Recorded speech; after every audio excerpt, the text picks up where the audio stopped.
Dun dun dun dun dun dun dun. Hey everybody, and welcome back to the Keep It Real podcast, featuring the PAs, myself Chris, And myself, Lucas. and we're here to talk all things film. We are. And That was, man, you killed the intro every time. I'm really impressed. because I wrote it down. Yeah, actually, we have like a teleprompter. Actually, everything we talk about is like there's actually a teleprompter there. That's right. If you ever hear music, it's from our band in the back. We can't have on camera for obvious reasons, but yeah, we have. We actually dubbed this over after. This is all lip sync, actually. This is all ADR. That's right. That's all ADR. Let's talk about ADR. No, that'll be for. We'll have to get a sound person on. I think so. I think so. Yes. But no, that's not what we're talking about today. No, what are we talking about? We're going to talk about genres, film genres, something that you and I get very deep in the weeds about in most of our conversations. Yes. I think it's fair to say we probably have very similar loves for genres, but let's start breaking some things out. Well, I would say that like genres control the movie industry. Yeah. Depending on just like music, it controls what is kind of popular in that moment and what you're going to see an abundance of, right? Yeah. With the public, whatever genre people attach themselves to, you're going to end up start seeing a bunch of it, right? For good and for worse. Yeah. Well, I think you're absolutely right. I want to talk about one genre that I don't think will ever die. Okay, what's that? I think it's the genre that's going to survive. It's like the cockroach of all film genres. Okay. Horror. Yeah. Okay. I think horror is going to live forever and ever. Amen. I think so too. Yeah. I think it's the genre with the most subgenres. Yes, I would say. I would say 1000%. like with the horror is like an iceberg, like there's always a horror movie you see on like social media that people recommend, and you start with that and you start finding your own love for like that specific genre of horror, whatever it is, and getting deeper and deeper and deeper, and you don't realize how deep some of these genres go. And it's funny because I'm sure you know lots of people that are like, oh, I hate horror.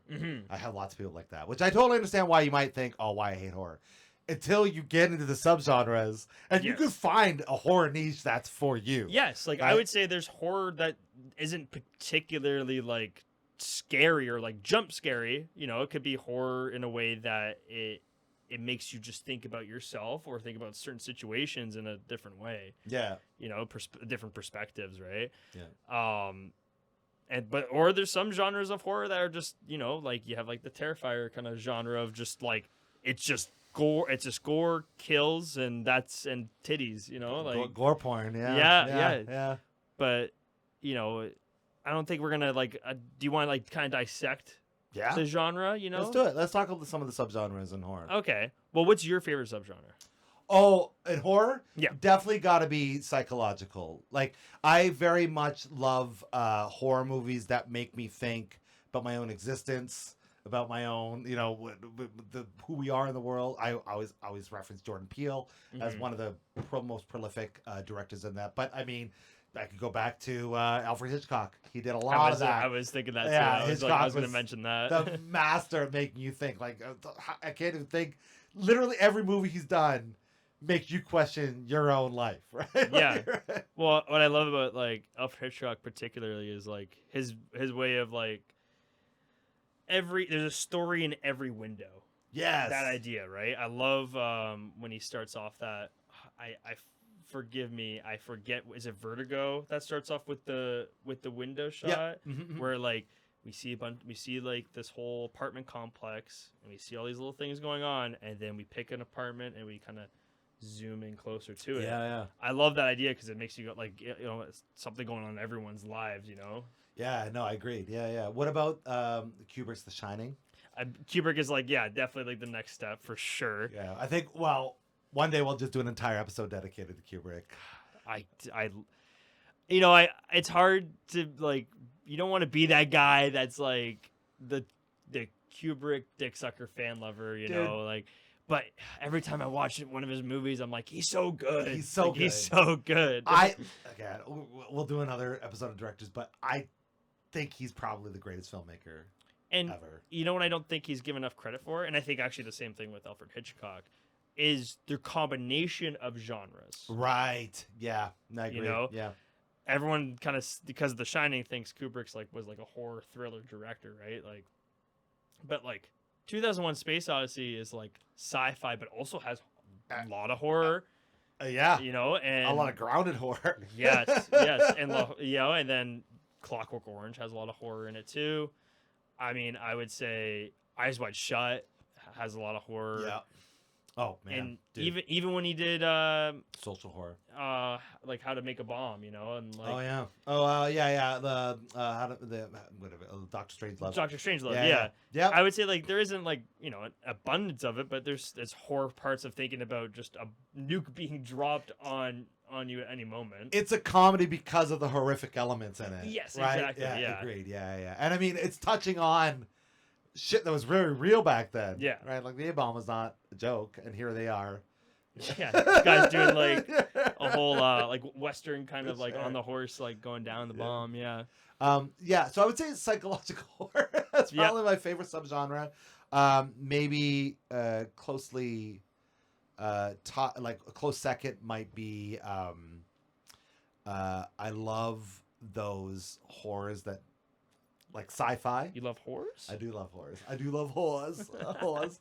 I love when they bring sci-fi. It's one of my favorite horror movies of all time. Would have been Event Horizon. Yeah. Fucking love that movie. Yeah. Love Specifically the uncut edition. Oh yeah, way better. Yeah, the cut version's fine, but the Yeah. uncut it just adds so much. Oh, more. yeah. You can tell it was like there's something missing in that first version, and that version kind of like brings a lot of things to like it's like okay, like this feels a lot more fleshed out. Of, Yeah, like, yeah. The concept of what you're trying to do here. And I always wonder, did we even have like horror sci-fi before Alien? Well, I would say 2001: A Space Odyssey. Oh yeah, fair. Yeah, 2001. Yeah, that's true. Yeah. You know, Yeah. I would say I would say that movie holds up pretty well today too. It is. I just watched it like maybe 2 months ago, Yeah. and I'm like, this is fucking crazy that this movie existed in Yeah. '68. Yes. It's just nuts. It's nuts. What about you? What would you say your favorite subgenre of horror is? I would say like slasher. Okay. I would say more geared towards. Yeah. And I would say because slashers when is the genre that can be done the worst, Sure. but when it's done right, is not only like a blast to watch, but I think is really great at dissecting like character groupings Yeah. and like where society is in that moment. I feel like you can always kind of boil down to where we are as a society on what slasher is out at that time, right? Mm-hmm. Like we got the Halloween, the suburban horror, right? Like Yeah. that was when everyone was moving to the suburbs, and it's just like, Oh, that's so true. you know, everything seems so calm and put together, but you know, what if you have an evil lurking through the bushes in Right. town, right? That's Sorry. Yeah. No. Gonna get copyrighted, fuckers. Yeah. Da, da, Wait. yeah, and then you know you start flashing forward more, and then we get into like Scream, right? Right. Oh, I think my And- favorite slasher movie. Yeah, Maybe and my I think favorite. and I would say that's one of the best of the. I would say the slasher. Yeah, The it's first probably three one are of the best. fucking magnificent. Yeah. The third one. I'm not saying it doesn't drop off. It definitely yeah. drops off, but like it holds on long enough to make a trilogy. They're entertaining enough Yeah. when they're at their worst. But that first Scream especially felt like that was another like chapter in like where we were as a society. Yeah. When it came to like how teenagers acted, you know, and It how was. Yeah. how at the time how violence was being taken, Yeah. Yeah. That's a particularly great point. by adults, and then how you know you get the children who don't care about the violence that really going on. If Yeah. anything, they're making jokes out of it. That's true. Yeah. And they're using it as excuses to party and stuff like that, To right? satirize their lives based off of the horror. Yeah. Yeah. You're right. Yeah. No, I You think know. that's true. Yeah. And then you keep going forward into like the 2000s. I would say It Follows would be kind of a good kind of representation of that 2010 Yeah. era. Mm-hmm. Sex was being talked a lot more, Yeah. particularly about like whether or not abstinence should be talked about. It talks a lot about STDs, all that kind of stuff. So again, like there's just so much you can do with the slasher True. genre, Yeah. and so much you can dissect as like a society. Yeah. Agreed. Do you know what I think is the scariest Horror genre. What's that? The Japanese remake.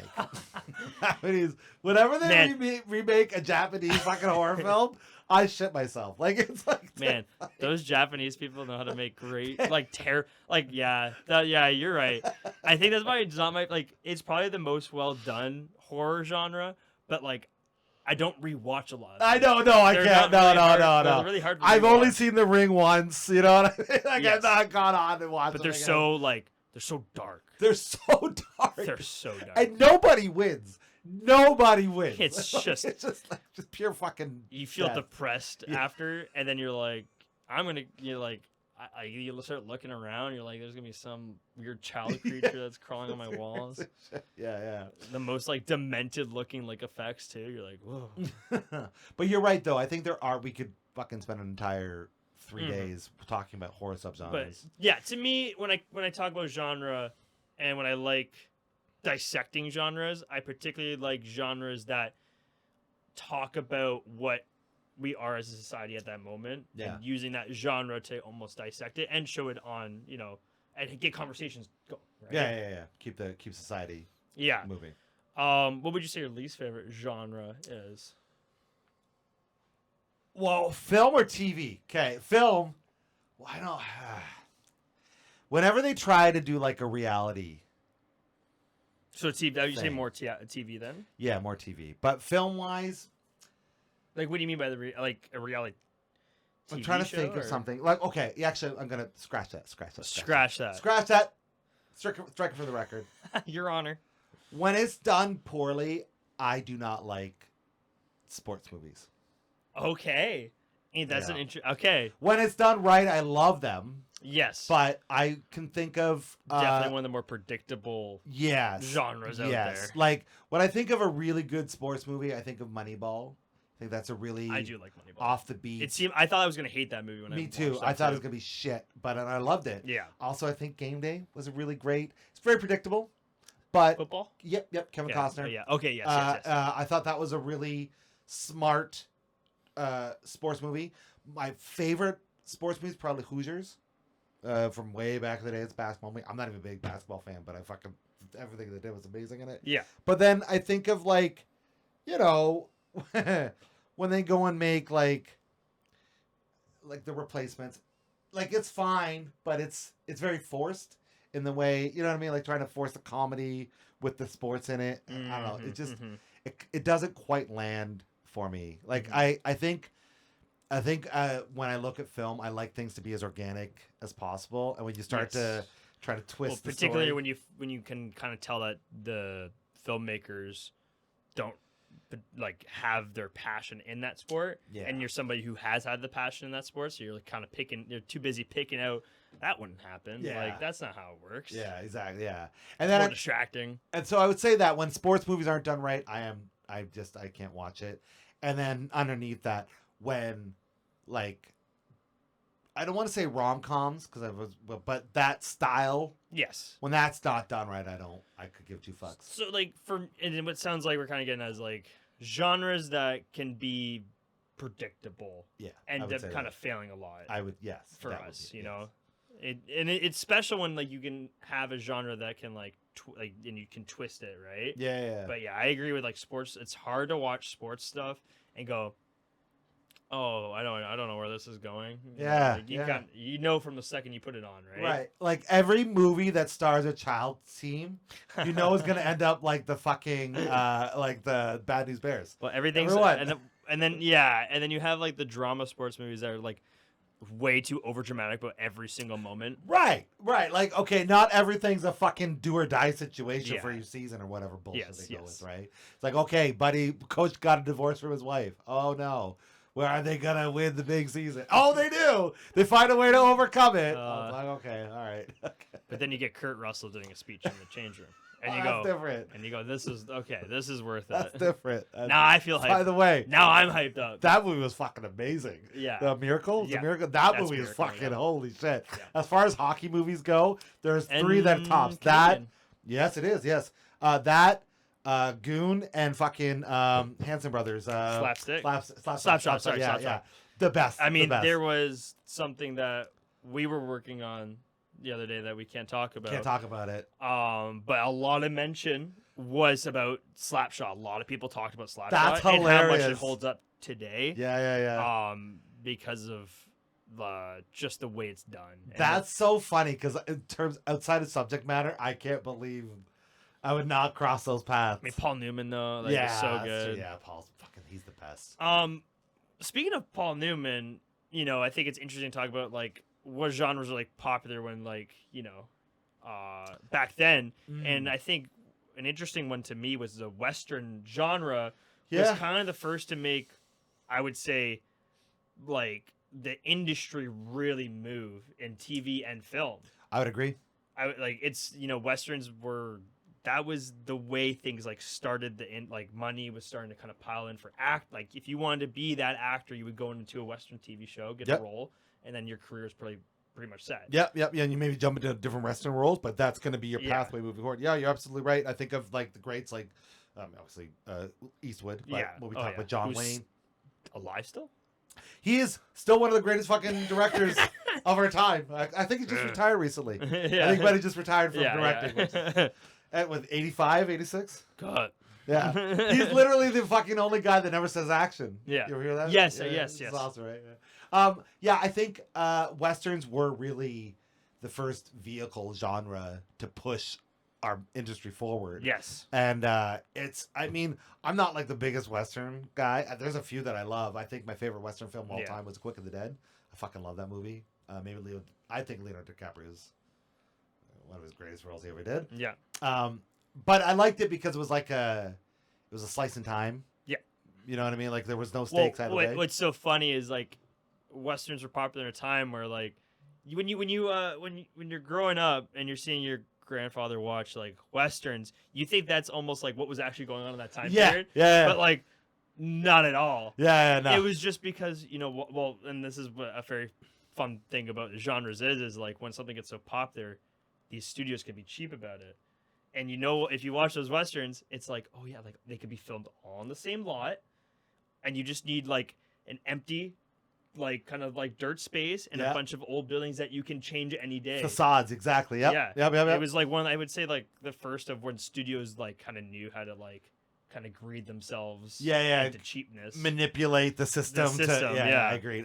I think you're absolutely right because they got a few bangers. I don't know what the fuck they were. I'm sure they were a fistful of dollars, whatever it might have been. But they had a couple of bangers and like, oh yeah, we can produce these on the cheap.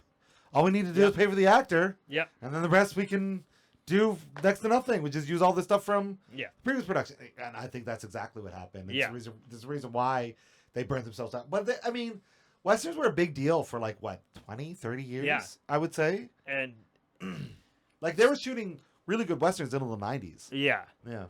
And I think this brings into my next point about where we are right now. So that was like kind of what started and where we are right now with the superhero genre. Right. And I would say that is also a genre that is keeping studios afloat right now. I would agree. And now also being used to manipulate the system to gain extra financial success where they don't even put the work into that. You're so right, because you're seeing that. We were just talking about the Sony superhero movies. Yeah, with the Spider-Man stuff. Clearly know they didn't put the same kind of effort in that Marvel did. Yeah. Right. And well, not all of Marvel. The last phase, I would say they probably dropped the ball on a lot of different movies. But you're absolutely right. Well, they bit off more than they can chew, I'd say. Yeah, that's fair. People and people are smarter than I think studios think, right? I think so, yeah. People started to catch on, right? Yeah. And that brings up the question, do you think superhero movies are going to have their time? Or do you think they're just going to keep going? No, I think they're going to have their time, unfortunately. I'm like, so if anybody knows me knows that I'm a fucking comic book nerd from the way back. Mm-hmm. And it hurts me. Comic books have never fully died. No, they haven't fully died, but they're more niche than ever. Yep. And that's okay. It is what it is.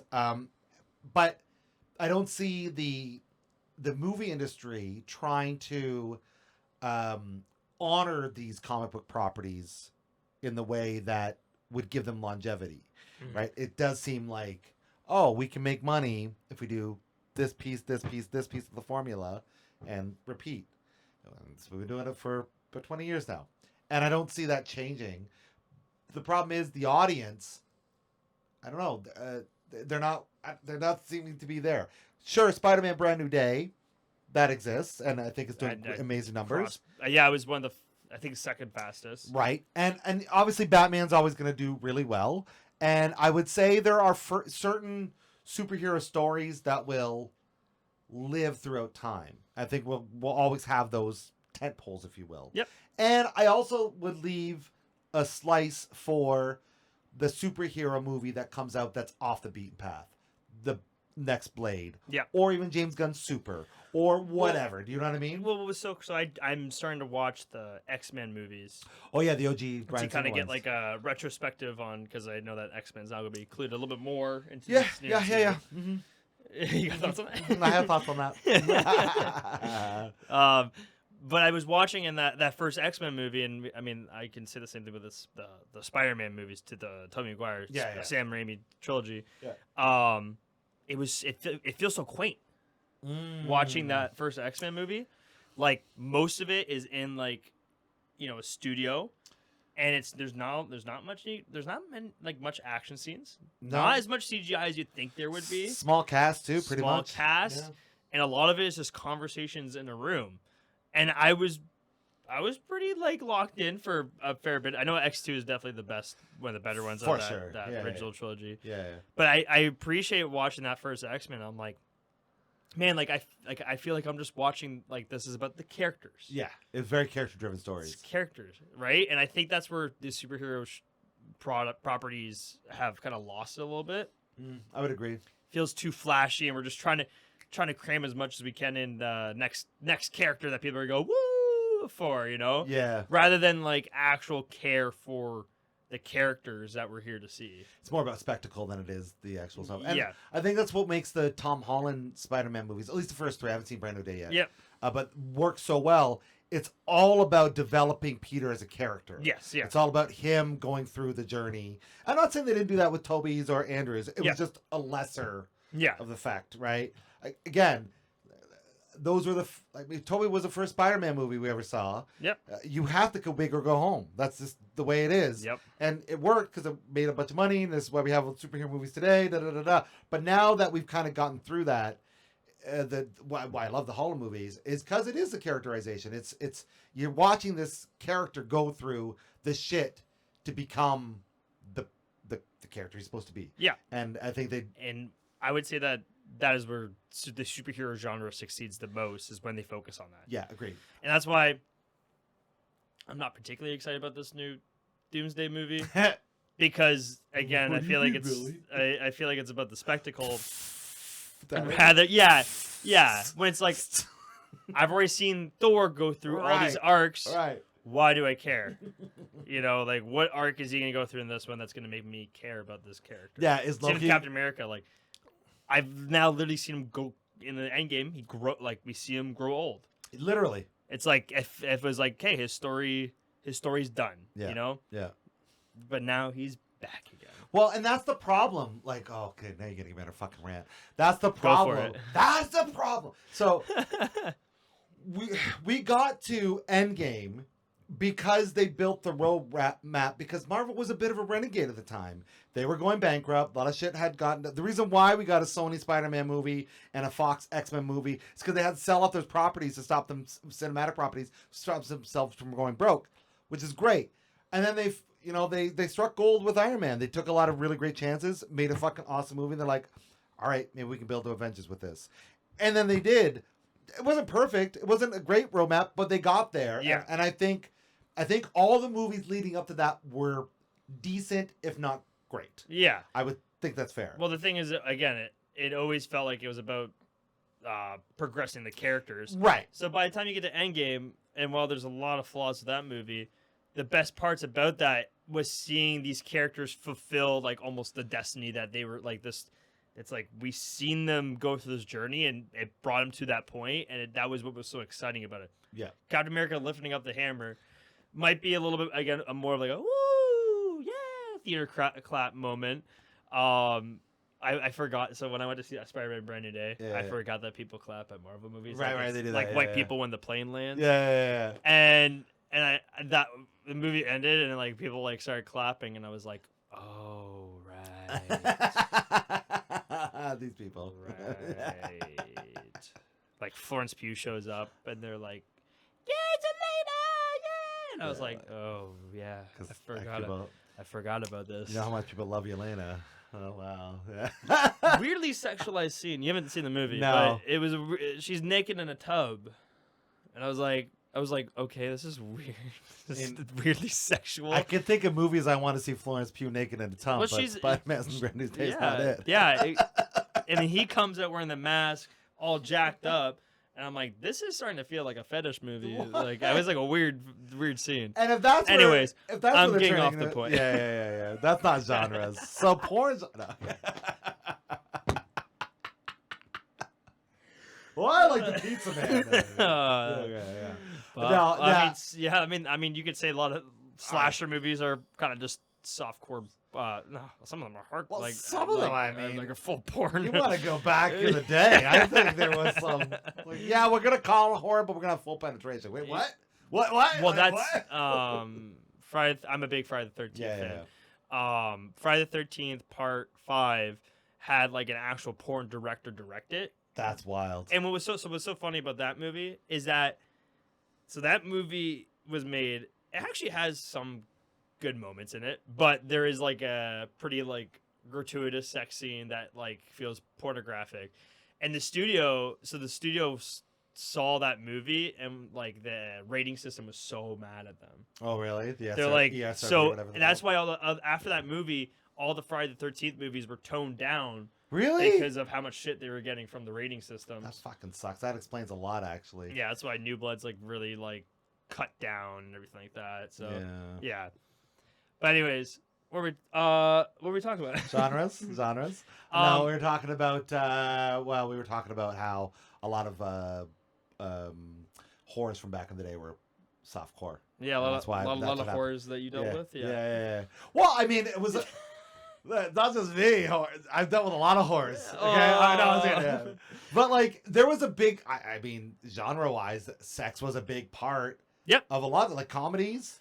Like, yes. You think like Meatballs, or Porky's. That's, exactly that's right. Like, too, yep. You know, those were sex comedies. Sex comedies. That's another subgenre, right? Yeah, because I think comedy is a kind of an interesting thing to talk about too. Let's talk about comedy. I would say that is our bread and butter. I would say that has had the most roller coaster of like ups and downs in any genre. I would agree.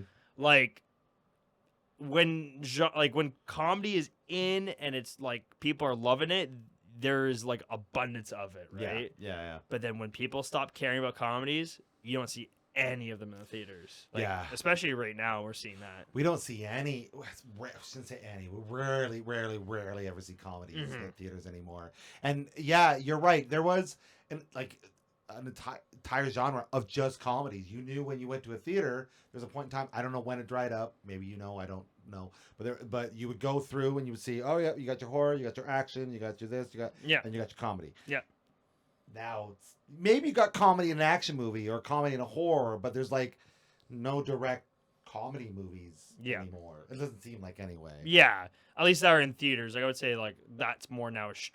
I would say streaming. Yeah, is the reason why comedies aren't like a huge thing anymore. Yeah, which sucks because I think the beauty of seeing comedies in a theater is that like that contagious laughter, that shared experience. Yeah, that shared experience. Yeah. But the thing about comedies, though, is that if it's not funny and no one's laughing in theater, it does not a good time. Right? Agreed. It's a risk now to. It's I think it's a risk to do comedies. I think you're right. So. When we talk about genres, I think it's fair to say cheapest to produce have got to be comedies and horrors. Yeah. Gotta be cheapest, right? Yeah. If that's the case, you'd think they'd want to shoot more comedies. But to your point, if they don't hit, they don't fucking hit. And you lose all that money. Even if it is I would say the money mostly is the star, usually. Yeah. That's where the money's going to come. We were talking about like Anchorman. Yeah. And I remember seeing that in theaters, like, lost my shit. Insane cast still to this day. Unbelievable cast. But when we went to go see Nirvana, the band that showed the movie in theaters last winter. Yep. It was great because you're right. Everyone was laughing. It was such a fun time to just have like that contagious laughter. Yeah, which it feels like you don't get and I'd that say so that much. yeah, it makes a movie even funnier in that case. Exactly, because of how ridiculous it is. Mm-hmm. Well, let's break down comedy genres. Do you have a favorite subgenre? Of comedy, yeah, it's tough because like I definitely like I like horror comedy together is usually my like favorite bread and butter thing. Yeah. Like the Sam Raimi kind of style. You know, I even love it when like with Friday the 13th Part 6 is like a horror comedy. Yeah. Wes Craven's Scream is a horror comedy, right? Absolutely, Like I love horror and comedy. To me is just I get the most entertainment value out of it. Right. Right. So, but if I'm gonna take horror out of it because we've already talked about that. So I would say honestly, like I just love screwball comedies. Like if you're gonna do a comedy, I want it committed, and I want you to just go weird and wild with it. Ape tits. Yeah. Yeah. Yeah. Yeah. The new Naked Gun movie came out this year, Mm-hmm. and I had a really great time with that because it committed to just being a silly movie and just throwing as much jokes as possible at it. Agreed. Yeah. I would say comedies fail nowadays because they don't commit hard enough to the comedy. Yeah. Yeah. Yeah. They're almost scared sometimes to commit. Comedy is the one thing that should fly in the face of society, Mm-hmm. right? It should be the counter. And it's okay if not every joke lands. That's in fact, it's probably better that not every joke lands. Yeah. Right. Yeah, I would agree. Yeah. No, I think that's a great example of how to do it. I think right. Yeah. I would say I'm very much similar. My favorite, but like as we know, my weakness is absurdity. The Yeah. more absurd, I can't fucking help myself. Yeah. I lose it. So when we're talking to screwball comedies like the Anchormans, the Naked Yeah. Guns, like that's it. I'll live there forever. Yes. I think the worst is like those drama comedies. Yeah, the Or dramedies. dramedies. Yeah. Like the Judd Apatow, where it feels like a 3-hour long movie, and Yeah, you're it's like, like get to the funny, man. and then like, oh, that's really funny. Now I'm depressed. Right. Like what? No, he has cancer. Baba boop. Yeah, Like, gotta die. Oh, but I definitely miss like movies like I also miss like Super Bad too, like movies like that. yeah, Because like you can do low scale comedies, and it still like have that absurdity. Like you think of the penis drawing scene. yeah. Well, there's so many movies like that where not like Superbad is the top of its it's genre for sure. But there was so many movies where you could do that. I was thinking like I know Emma Stone was in that, but Easy A, which she did Easy A, Yep. which was again A raunchy comedy. raunchy comedy, right? But it still had a lot of heart, Yes. and a lot of love, and it wasn't like it was comedy more than the raunch, right? Yeah.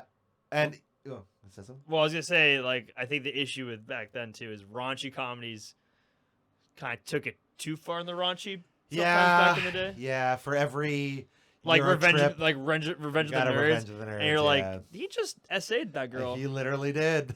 He Like- let it in a Darth Vader mask. Yeah. I'm like, that's weird.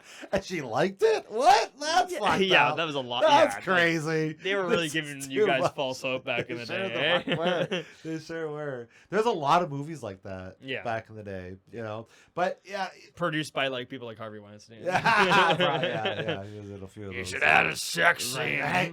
Wait, there's not enough penis on camera.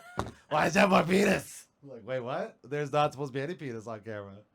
Well, we're gonna have a rewrite. It's like- I love your Harvey Weinstein impression. Yeah, well, I mean, may or may not have experience. Anyways, moving on.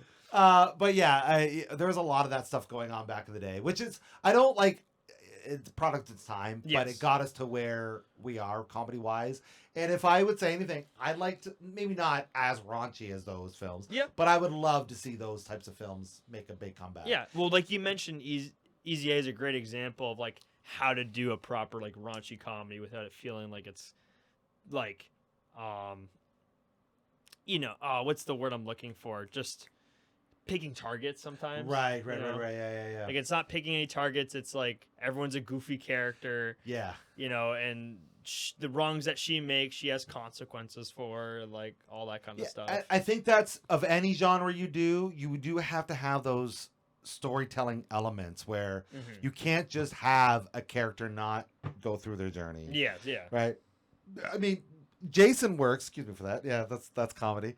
Jason works in the Friday the 13th because of the fact that yes, he's a nameless um, um, slasher killer, Yeah. but the character development around him of Yeah. everybody, that's what props the stories up, right? Yes. You still can't get away with, oh, he just killed everybody. Yeah. How that's all he does. It's like, Yeah. no, you gotta have fucking Yeah, that's when you turn into like those like B, C tier VHS rental movies. yeah. The ones that used to show on City TV at Yeah. fucking like 11 o'clock. Yeah, those ones. Yeah. So I would say that. Well, so yeah, I all the genres, I think I probably identify the most with comedy, which is why I want to see more of it represented. Yep. And that's why, like Nirvana, we talked about. I hope we see more stuff like that. Yeah. Is there what are we talked about you not being a fan of hokey dramas? Mm-hmm. What other genres do you think could be better? Well, I would say one that annoys me is like an Oscar bait kind of genre. Okay. Like dramas Like are Moonlight? yeah. Moonlight's great. I love that movie. Actually. Moonlight's great. I love that movie. There's like for me like the biopic drama, Yeah. Oscar bait stuff is like pretty annoying because I don't like when I watch a film and I feel the filmmakers forcing an emotion on me. Right. It makes me not have that emotion because I can feel the filmmakers push it too much on me. Yeah, you rather resist than it it. coming Yeah. to a natural like conclusion to the story. Right? It's like, yeah, I'm not loving those Oscar bait movies. Yeah. But I think we've gotten kind of out of them lately. That felt like Seems more of like- like an early 2000s kind of thing. It was really bad in the early 2000s. Yeah, Like you Little knew sappy dramas. Yeah, You knew. Well, I mean, I would say the best example of the Shakespeare in Love. I've never seen that. So. It's okay. I like the movie. I like it a lot, yeah. but it did not deserve anything best anything. Oh, it won a bunch. It did. Okay. Yeah. And again, I don't hate it. It's just when you think of what it was up against, it was like a lot better film. But you could clearly tell they were making this for Oscars, yeah, right? the award, yeah. You know, and you saw it happen all the time, right? Like we talk about the Weinsteins. Weinsteins would always have like they'd have a Clerks. Yeah. They'd have like what's it called?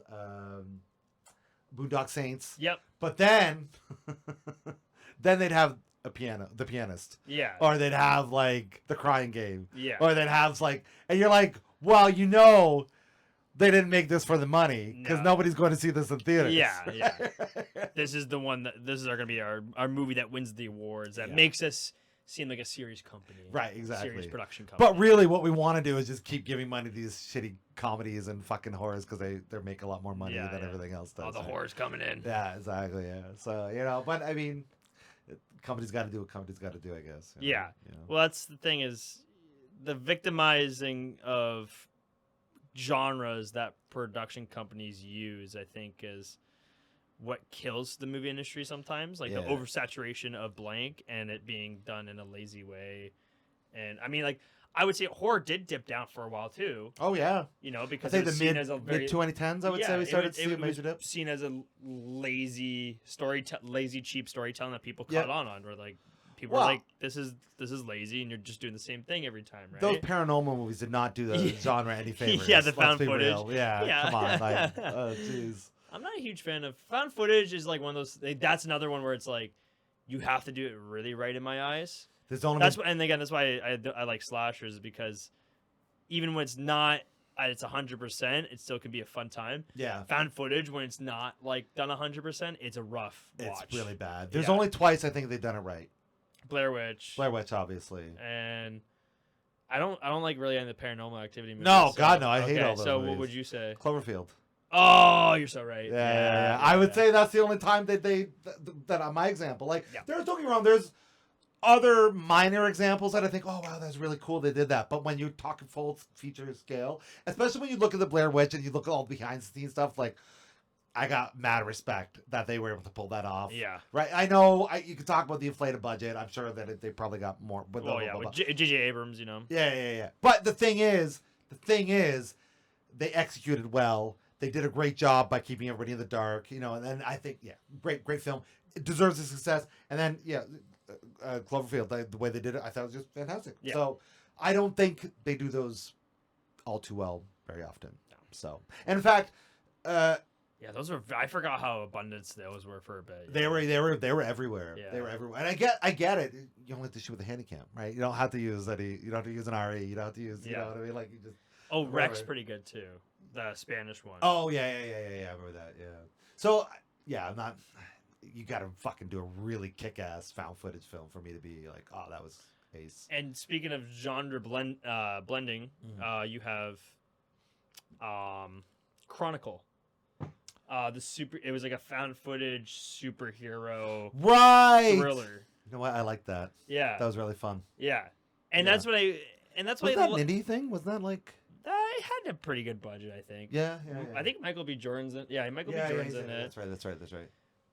I would say that is when genres feel the most fresh, is when we're able to combine genres and make something original. Just like I would say with music, the best music comes from when you use the old and the new together to create its own this new flavor. sound. Yeah, New flavor. Yeah, great example of genres. The horror action. The Block. You ever seen The Block? I seen Tack on the Block. Oh, Attack on the Block. Yeah. Okay, that's what I've seen that one. Oh fuck, Produced by Edgar Wright. Yeah. Great film. Yes. Because again, John Boyega, right? John Boyega, yeah. That switch when they go from the one genre to the other, like, oh shit. Yeah, and like kids and you're like, these characters that you actually care for die. You feel you're like, oh god, I don't want to watch this anymore. This is not cool. Yeah. I remember the third act gets like really kind of depressing because it's brutal. Yeah, because there's like a lot of them that die. It's like a Blonsky film. It's like, oh shit, all right. Yeah,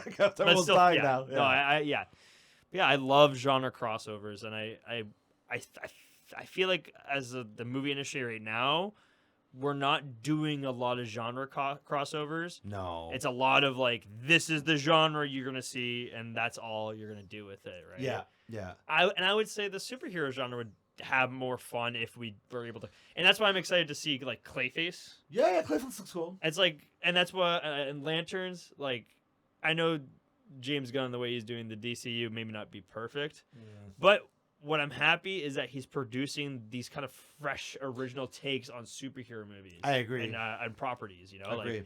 It's like, okay, Lantern's like a true detective kind of Western show. You know, so it feels like a different, fresh take on these characters and this universe. Clayface isn't like a body horror movie. Yeah, which I mean, it should be. Yeah, yes. I don't want you to feel like you have to pull your punches to create the same movie every time. Yeah. Experiment. Maybe it doesn't work, you know? But I'd rather see something that I'm like, I'm happy they took a risk to do that. Speaking of superheroes, in the same vein, because we're talking about TV shows, did you ever watch Legion? I've heard of it. Ooh, I don't think it lasted more than 2 seasons. Oh no, I have. So it's 3 seasons they lasted. Right. And I remember I always watched the first season, and then I've tried every time I get to the second season, I stop watching. Oh, okay. Yeah, maybe me too. Because then the second season. No, I watched the second season. I didn't watch the third season. Yeah, because by the second season, it just has way too much going on. It does, but the first season has so much mystery and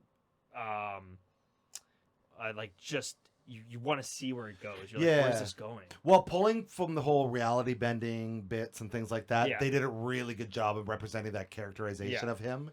I think, but like, all I'm going to say is that was kind of, I feel like that was a bit of a roadmap of how to take a property and wrap it around the right character. Yeah. And now that's why I think we're getting. I'm not saying that Legion's because we're getting Clayface and Lanterns. Yeah. But I think they look to those examples and say, all right, we probably should give these genres a little bit more respect. Yes. In that regard, right? Yeah. And I think that's why we're seeing I think that's what Gunn's, like you're saying. I think that's what Gunn's trying to do. He's trying to give his bits on fresh takes on these characters. Y'all comic book nerds are just really picky. It's not. Sorry. We are very picky, but also, first off, I fucking love James Gunn. Yeah, Like, yeah, yeah. I love almost everything he's done. I know it's crazy. Everyone did love James Gunn for the longest time, and then now we see the turn. But I still do. Like, again, another topic. I think the biggest thing is he should not have become Yeah, the head. I agree. But maybe just like a producer on the side. Yeah. And just like being like, like you guys like an advisor, maybe like, hey, maybe we should just kind of do this project. right. But I mean, I love Superman. Yeah. I thought Superman was great. Yep. I'm gonna watch everything else. I might not watch Supergirl, but that's okay. Yeah.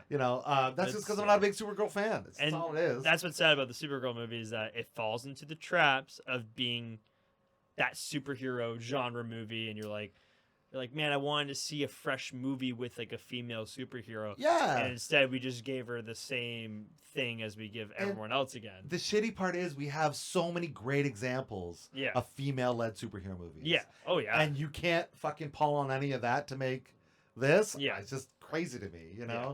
And then, anyways, I don't get into the whole thing, blah, blah, blah. Are there any other genres you want to touch upon? I think that's like my big ones that I wanted to like kind of discuss about that I actually had like interesting takes on, like rom-coms. I don't really care enough to talk about. I feel you. There's There's only two that I really give a fuck about. And what's that? They're both old. I know, Okay, crazy. Go for it. Chasing Amy. Oh yeah. And I it's think Kevin Smith. Yeah, it's Smith. Yeah. Yes. But I feel like, and I'm sure it's been a while since I've seen it. I don't even know if it's a rom-com now, but in my mind it was, because it was like, oh, that's how relationships really do go. Yeah. Right? That's what made it so great. And it was pretty comedic in the way they interacted. Yep. And then the other one, it's kind of Christmassy, would be Serendipity with John Cusack. I don't think I've ever seen that one. I liked it. It was just cute. It was fun. Basically everything happened serendipitously. Yeah. Right? That's kind of the point of it, right? But I thought the editing and the way everyone put together, it was predictable, but in an unpredictable way. Like, now that I go watch it, I know all the beats that happen. Yeah. But like, to watch it for the first time, I was like, oh, that was really fresh. The only rom-coms I care about are, again, ones that I would classify as actually just like another genre before I classify as a rom-com. Like La La Land to me is like a great musical drama. And then rom-com. Yeah. The rom-com's the afterthought. Rom-com is just like, I never liked a singular rom-com. If I like something that has rom-com elements, it usually has like another genre attached to it. Right. Yeah, it's not like A Walk to Remember, which is all fucking... Yeah. Actually, that is comedy. It's just rom. It's just all romance. It's just romance. Yeah. That's right. Yeah, I think that's fair. Okay. Yeah, I don't think there's really other genres I want to touch upon. I can't... Yeah. I mean, we don't really watch any other genres anyway. So. No, I try. Well, the thing is, like, you find out what you look for in a movie, and again, it's not even that I don't like specific genres. I just like it when films take these genres and mash them together. Yeah, same. Yeah. It kind of out of all the genres, and I know we're kind of in this splinter society. Out of all the genres I really want to see come back is just straight comedies. Yep. Just because we don't have representation on that. Yep. We still have representation of straight action and straight romance and straight horror, but we don't have straight comedies. And I would say is like, go for it. Yeah, go for it. Go for the joke. Like, go for the joke. I don't like these stamp comedian comedy movies where they try to add like a real storyline. Like, I think there was like that one comedian, Nathan Beskers or something like that. Had like Bergazzi. Yeah. He had like The Breadwinner or something come out. Yeah. And I'm like, this looks so bad. Right. Because it doesn't look like it's committed to being a comedy. It's a family like, oh, I'm a guy trying to run the house. Yeah. And it's like, okay, do something super like stupid and silly with that. Right. And it's kind of just a ho-hum. Yeah. It reminds me of like, and again, if you love these movies, great. It kind of reminds me of like Dirty by the Dozen. Yeah. Or, it's fine family movies, but I'm not going to like put them in my top 10 of anything, right? Yeah. Movies that we both got to see. I've only seen the trailers of it, but to what you're talking about, The Wingman, which is Harlan Williams' movie. Yeah. He wrote it, started it, and it's all about this guy who's like a professional wingman. That's funny. But he hires him to try to pick up chicks. Yeah. Right? Like, it's ridiculous. So, yeah. If they commit to it, That's a good joke. Yeah. Yeah, yeah. So I think that's it. Comedies we want to see. So all right, well, why don't you come up with some recommendations? Well, I got my big recommendation. Okay. I'm gonna switch the camera here. I got Yeah, Ghostbusters. the greatest horror comedy of all time. Well, and I wouldn't even. It's got romance. Yep. It's got sci-fi. Yep. It's got fantasy. Yep. It's got horror.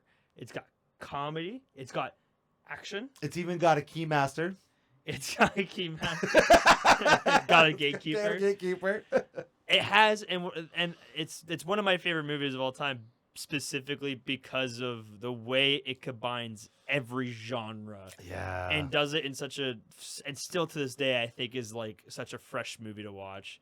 And it's one of the movies that I would say has gotten me into film and filmmaking because it's like I want to make a movie that's that creative, right, and that like it takes. And I watched, and I even talked about this when I was in college. It has a lot of gothic elements, Mhm. you know, like the statues and a lot of gothic horror kind of mixed into it. Yep. With monster practical effects, just has everything. Everything. And made in 85? It was made in 84. 84. Yeah, released in 85, right?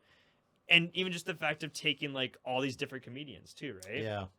But you know what I love too about it is that like it never makes it obvious. Like nowadays, I mean, you look at the remake with Paul Feig, Ghostbusters, right? Right. Yeah. And it's like, oh, this is supposed to be the funny scene, you know? Right, and they're right. ad-libbing back and forth. Yeah. Oh, this is supposed to be the scary scene, but it's like I like how Ghostbusters commits, and I like how when it's doing the horror elements, it's freaking scary. It's pretty terrifying. That scene where Sigourney Weaver gets taken by the demon dog. An Oscar? It's The whole thing? Oh my god. Yeah. Yeah, it commits him. Yeah. I had fucking nightmares about Vigo. Yeah. I legit was like, what the fuck? Yeah, especially when he controls that painter. Yeah. And I remember when that was coming out, people were giving it like bad reviews. I'm like, how? I'm terrified of this character. Yeah. How are you giving this? No, yeah. But yeah, that would be my big recommendation if you want to watch something that, and I would suggest when you're watching it, like pick out the different elements and references to other genres. I would agree. Yeah, that's a great reco. Well, since we're combining genres, I already mentioned it earlier, but I'm going to mention it again. James Gunn's Super. Yeah. Yep. I think that does a really great job. Well, does three different genres very well. Yeah. Comedy, superhero, Yeah. and the realities of fucking being a superhero. And I would say it has a lot of horrific scenes in it too. Oh my god, it's body horror. You got the tentacle going Yeah, into the brain. yeah. And if you haven't seen it, I won't reveal the death, but like that death is pretty freaking brutal It's too. gruesome, man. And you're like, oh my god, Yeah. yikes! Yeah. But it's also hilarious. Well, it's hilarious because they throw you on such a high. They're like, oh, this guy's got a calling. Yes. Beat, and then Which I would say is James Gunn's superpower is when he's the best at doing those tonal shifts. yeah, absolutely. Making you think it's going one way and then just drop an absolute bomb on you, going like, oh my god. Yeah. And the fact that people haven't seen that movie blows me away. And it's like, the reason the fact that I would say it's the domino effect of where Marvel ended up going and superhero movies ended up going for a while, because without Super, we wouldn't have gone Guardians of the Galaxy. For real. And I would say Guardians of the Galaxy changed that superhero genre completely at that time. Oh, yeah. Well, they were getting stale then. Yes. And then exactly. And Guardians came out to freshen it all up. Yeah. And you know what? Again, that's a great example. The reason why Guardians did so well is because it combined a bunch of genres together. Yep. To make it feel like a fresh experience. And you and I have said this before. All three Guardians movies are the best thing that Marvel's done. Yeah. Not even a question, right? I mean, number 3 is like, I don't think I cried that hard in a movie theater. Yeah. Before. No, dude, yeah. It got me too. Like I was like, fuck. And then being a kid, seeing that third movie, there's a lot of traumatizing things. And yeah. I love when family movies traumatize kids. I think it's vital to adulting. I agree. This is why Homeward Bound was such a big deal. Oh my god. Just fucking animals. Yeah, on true. The loose. Remember when Disney would just kill parents all the time? All the time. What happened? Right? They just like release dogs into the wild. Figure it out. Yeah, that was the premise. I was like, this kid is now all alone. and he has no home. Yeah. It's like, that's how you start your movie, eh? You know what? We need to do a 2-part on this topic for just Disney genres. Yeah. They've got Because I guess we didn't talk about animation. not even close. No, Yeah. this is gonna have Which to I be would say animation counts as a genre, and it should be Absolutely. seen like animated movies don't get enough credit. And we're gonna quick the retro. Who Framed Roger Rabbit? Who Framed Roger Rabbit? Everyone should watch that movie. Great combination, and that's a great Unbelievable. genre. Animation, live action, comedy, horror. Horror, yes. Christopher Lloyd is terrifying. Oh my gosh! Is he ever terrifying? And the dip, oh my gosh! Yeah, and then they obviously slapstick. Yeah. They included some action. I'm excited for Coyote versus Acme. Me too. And another They're saying it's the best um live Looney action and animated movie since Roger Rabbit. yeah. So that's a big. Well, this is like the thing is like that's another like victimization of studio meddling. That movie we almost didn't even get to see that movie. Right. Because the studio shelved it, right? Because they think that type of movie won't work in theaters. So I really hope that the audiences prove that movies like that don't deserve to get shelved, especially ones that have such a fresh. Like I love it has such a fresh take on the universe too. Absolutely, yeah. And I mean, like teaming up Will Forte and Wile E. Coyote. Come on So now, smart. so Will smart. Forte doesn't get enough credit. He does it. He's one of the greatest comedic actors of all time. I always think of that scene of him in Slam and Salmon. Oh when yeah, he's reading the War and Peace. Yeah. Like as soon as he leaves, he gets fucking. He's so good. So good. Yeah. He's just the best. Anyways, support that movie because that movie is a massive outlier. So we want to see more movies like that. So if you get a chance to go see what is it? Acme versus Coyote versus Acme. Yeah. Go check that out. Yeah. But yeah, let us know your favorite film genres. We want to keep the conversation going. Do you like comedies? Do you like horrors? Do you hate our recommendations? Do you hate about them? Do you hate the movies we talk about? Yeah, do you like it? Let us know. I don't know if we want to hear from you. But yeah, I don't like the guy with the beanie. That's Harvey Weinstein watching. That's you. Yeah. It's like, hey, I got a casting couch with a guy. Okay. All right. And that's the end of the episode, I think. Yep. That's it. Cheers. Cheers, buddy. We've been the PAs. I've been Chris. I've been Lucas. This has been the Keep It Real podcast. Keep up with more going ons with us. And until the next episode, peace. Dun dun dun dun dun dun dun.